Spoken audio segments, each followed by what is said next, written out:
گہرے اور خوبصورت جنگل میں ایک ریچھ رہتا تھا جس کا نام موٹو تھا۔ موٹو نہایت سادہ پیارا اور تھوڑا سا سست مزاج ریچھ تھا، لیکن اس کا دل بہت بڑا تھا۔ وہ ہمیشہ دوسروں کی مدد کرتا، کسی کو نقصان نہیں پہنچاتا اور سب سے محبت کرتا تھا۔ ایک دن موٹو صبح سویرے اٹھا تاکہ تازہ پھل جمع کرے۔ سورج کی کرنیں درختوں سے چھن چھن کر آ رہی تھیں اور پرندوں کی چہچہاہٹ ہر طرف گونج رہی تھی۔ موٹو نے اپنے ساتھ ایک چھوٹی سی ٹوکری لی اور جنگل کی گہرائی کی طرف نکل پڑا۔ راستے میں اچانک اس کی نظر ایک عجیب چیز پر پڑی، ایک چمکتا ہوا انڈا۔ یہ انڈا نہ سفید تھا نہ نیلا، بلکہ سنہری رنگ کا تھا اور اس پر ہلکی ہلکی روشنی جھلملا رہی تھی۔ موٹو حیران ہو گیا۔ یہ کیسا انڈا ہے؟ کیا یہ کسی پرندے کا ہے؟ اس نے ارد گرد دیکھا لیکن کوئی نظر نہ آیا۔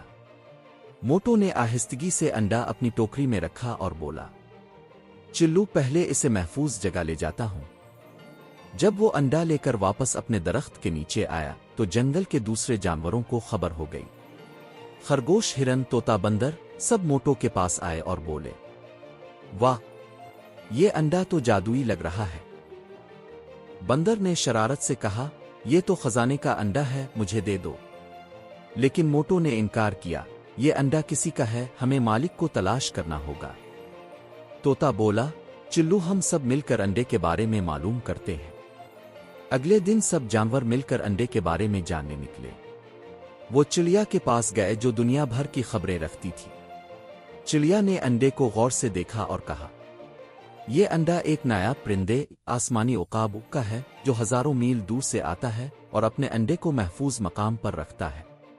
موٹو نے فوراً فیصلہ کیا، ہمیں یہ انڈا واپس دینا ہے۔ لیکن کیسے؟ چڑیا نے بتایا، آسمانی عقاب اگلے چاند کی رات واپس آئے گا، ہمیں تب تک اس انڈے کی حفاظت کرنی ہوگی۔ اب موٹو نے اپنی جھونپڑی کے قریب انڈے کے لیے ایک نرم گھونسلہ بنایا، اس پر خشک گھاس رکھی اور دن رات اس کی حفاظت کرنے لگا۔ مگر ہرن، بندر اور طوطا کو انڈے کی چمک اتنی بھا گئی کہ ایک رات انہوں نے مل کر انڈا چرانے کی سازش کی۔ وہ رات کو آئے اور انڈا اٹھانے لگے، لیکن جیسے ہی انہوں نے اسے ہاتھ لگایا، اچانک روشنی تیز ہو گئی اور انڈا ہوا میں تیرنے لگا۔ پھر ایک نرم، گرجدار آواز آئی، یہ انڈا چوری کے لیے نہیں، محبت کے لیے ہے، جو اسے چاہے وہ اس کا محافظ بنے۔ سب جانور ڈر کے مارے پیچھے ہٹ گئے اور موٹو جو اس آواز سے بیدار ہو چکا تھا تیزی سے آیا اور انڈے کے نیچے کھڑا ہو گیا۔ روشنی پھر دھیمی ہوئی اور انڈا آرام سے موٹو کی جھولی میں آ گرا۔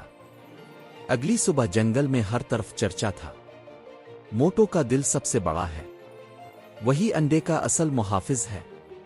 چاند کی رات آئی، آسمان پر ستارے چمک رہے تھے اور اچانک آسمانی عقاب کی گرجدار آواز سنائی دی۔ وہ نیلے اور سنہری پروں والا خوبصورت پرندہ تھا۔ وہ نیچے اترا اور موٹو کے سامنے آیا۔ موٹو نے انڈا اس کی طرف بڑھایا اور کہا، یہ لو، یہ تمہاری امانت ہے، ہم نے اس کی خوب حفاظت کی ہے۔ عقاب نے سر جھکایا اور بولا، تم نے سچائی، محبت اور وفاداری کی مثال قائم کی ہے، اس کے بدلے میں تمہیں ایک تحفہ دیتا ہوں۔ عقاب نے ایک چمکتی ہوئی پنکھ موٹو کو دیا اور کہا، جب کبھی تمہیں ضرورت ہو یہ پنکھ ہلانا، میں فوراً آ جاؤں گا۔ سب جانور تالیاں بجانے لگے، جنگل گونج اٹھا خوشی سے۔ سبق: یہ کہانی بچوں کو سکھاتی ہے کہ کسی چیز کی چمک دمک ہمیں لالچی نہ بنائے، اصل طاقت سچائی، ایمانداری اور محبت میں ہے۔ موٹو نے ثابت کیا کہ جو دل سے نیکی کرتا ہے، قدرت اس کی مدد ضرور کرتی ہے۔